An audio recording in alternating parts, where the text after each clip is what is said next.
전쟁 무기를 필요로 하는 세상에 살고 있다는 건 부끄러운 일이지만 그럼에도 불구하고 군용 차량들은 생각보다 더 우리의 관심을 끄는 흥미진진한 괴물들입니다. 이제 미 군대에서 가장 좋은 차량들에 대해 이야기해 볼게요. M109A7 모빌 하우저. M109A7은 처음으로 제대로 만들어진 또 다른 모델입니다. 크루세이더가 군대를 운송하는 데 실패하자 M109 팔라딘을 재평가하게 되었죠. 유지 보수를 용이하게 하기 위해 샤시의 내장을 제거하고 M2 브래들리 전차와 같은 견고한 내장으로 교체했습니다. 4인용 크루는 155mm의 화력을 견뎌낼 수 있으며 실제 자동 로드 시스템으로 최대 4분까지 이 화력을 유지 가능하다고 하네요. A7은 안전을 위해 발포 후 신속하게 재배치를 해 보복 공격을 막을 수 있습니다. 새로 리뉴얼된 차량은 올해 온라인으로 출시될 예정이라고 하네요. 스트라이커 컴뱃 베이클. 가장 좋은 군용 차량은 필요사항을 모두 충족시킬 수 있는 차량입니다. 스트라이커가 바로 그런 차량이죠. 정찰 트럭, 병력 수송, 무기 플랫폼 등 기본적으로 필요한 모든 일을 수행 가능합니다. 강력한 병력 수송 기능을 가진 이 기종은 최대 9명의 군인들을 위험한 상황에서 안전하게 전진할 수 있도록 돕습니다. 스트라이커는 금속과 세라믹으로 만든 장갑을 장착해 적의 탱크 공격을 견뎌냈습니다. 이 기종은 C-130 외부에서도 배치할 수 있어 전 세계 군대 어디든 거의 모든 곳에 신속하게 배치되고 군을 보호할 수 있습니다. AAV-7 Amphibious Assault Vehicle. EFV가 실패했던 곳에서 AAV-7은 성공을 거뒀습니다. EFV처럼 AAV-7은 해안에서 멀리 떨어진 곳에서 발사가 가능하며 수백 마일을 다니며 배에서 내륙으로 군인들을 투입할 수 있게 돕습니다. 장착된 25구경 또는 59경 기관총은 수류탄 발사기와 함께 군인들을 보호하죠. 이 기종은 육지에서 시속 45마일의 속력을 냅니다. 오랜 시간 동안 EFV를 사용하면서 그들은 신형에 대한 높은 기준을 제시했는데요. 이 기준은 EFV가 얼마나 큰 실망을 그들에게 안겨주었는지 잘 보여주는 부분이죠. 쿠거 6x6. 쿠거 6x6는 데미지를 잘 입지 않습니다. 차체 밑에 폭발물을 분산시키기 위한 V자형 하부가 있기 때문이죠. 측면에는 수류탄 공격을 견딜 수 있는 두께의 도금이 장착되어 있습니다. 수류탄 발사기와 기관총이 장착되어 상대의 공격을 막기도 합니다. 이 차량에 홀로 싸우는 것을 불안해하는 사람들이 있을까봐 말씀드리는데요.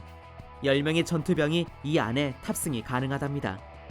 이 거대한 짐승에게 해를 끼치더라도 신속한 수리가 가능하며 쿠거는 단 몇 시간 만에 다시 돌아와 일할 수 있습니다. 이라크와 아프가니스탄의 점령지에서 쿠거는 빠르게 군대와 자원 기동성에 중추가 되었습니다. 이 기종은 미군이 현재 선택한 MRAP 차량이기도 합니다. M2 브래들리 전투 차량. 브래들리 전투 차량은 든든한 존재인데요. 무려 2개의 프로젝트에서 큰 성공을 보여주었습니다. 여전히 임무를 다하기 위해 세 번째로 역할을 기다리고 있습니다. 그동안 BAE가 제작한 차량은 수명 연장을 위해 다른 차량과 구성 요소를 공유해왔습니다. 브래들리는 지원팀의 M1 탱크들과 같은 속도와 장갑으로 병사들을 최전선까지 운반, 보호 및 보호하는 또 다른 기종입니다. 탱크 내부의 군인들은 전투를 위해 차량에서 내릴 필요도 없으며 M16을 측면에 장착하여 그들이 브래들리의 단단한 장갑 뒤에서 싸울 수 있게 되었죠. 참고로 이것은 기본 무기 세팅에 포함된 부분이죠. 이 차량에 장착된 모든 것들은 교체가 어렵답니다. M1 슈레더. 제2차 세계대전 동안 라이트닝 탱크 전투는 지상전의 눈에 띄는 특징 중 하나이며 북아메리카의 지배권을 결정하는 데 중요한 역할을 했습니다. 탱크는 지상전 승리의 열쇠라는 것은 분명했습니다. 힘의 불균형이 일어났던 그 시대에는 탱크의 기동성을 방해하고 장벽을 만들어 장갑을 다른 경로로 향하게 하도록 하는 것이 주요 전략이었습니다. 슈레더는 군에게 아니다, 우리는 의도한 대로 헤쳐나갈 것이다 라는 메시지를 전달합니다. M1 탱크에 거금을 투자해 긴 도금 푸시 블레이드를 앞쪽으로 올려 장애물을 무너뜨릴 수 있게 했죠. M1은 방어력이 뛰어나고 거대한 대포도 없지만 기관총과 연막탄이 장착되어 그 부분을 커버합니다. 플라이어 어드밴스드 라이트 스트라이크 베이클. 모든 멋진 군용 차량이 교체를 반대하는 건 아닙니다. 확실히 사막 순찰대는 멋졌죠. 이것은 군수품 조달 과정으로 만든 디자인이라기보다 장난감 회사에서 디자인한 것처럼 보입니다. 사실 이 기종은 기존의 무기 제작자들이 만든 것이 아닙니다. 이 기종은 셰시가 첸워스 레이싱에 의해 설계되었으며 공냉식 VW 엔진과 무기가 장착된 모래레일 사고 버기입니다. 이것은 C를 해방된 쿠웨이트로 제일 먼저 데려올 만큼 충분히 매력적인 물건이었죠. 어드밴스드 라이트 스트라이크 베이클은 여전히 첸워스가 만드는 전륜 구동 셰시, 가벼운 갑옷 옵션, 3인승 시트 4개로 승차감을 대체합니다. 현재 전력은 포르쉐 유도 디젤 엔진에서 공급됩니다. 이 모든 건 장난감 디자이너의 날선 감을 유지하고 있죠. 하이 모빌리티 멀티퍼포즈 필드 베이클. 모든 약자가 다 같진 않습니다. 어떨 땐 멋진 이름을 만들어내기도 하고 때때로는 길고 복잡한 말을 만들어내기도 합니다. HMMVW의 전시는 뭔가 엄청난 걸 상징하는 것 같은 느낌을 줍니다. 일반적 목적이라는 뜻의 GP라는 차량은 지프라고 알려졌는데요. 다재다능한 유진 지프라는 말에서 지프의 부분만 따온 것입니다. HMMWV는 그리 운이 좋지 않았네요.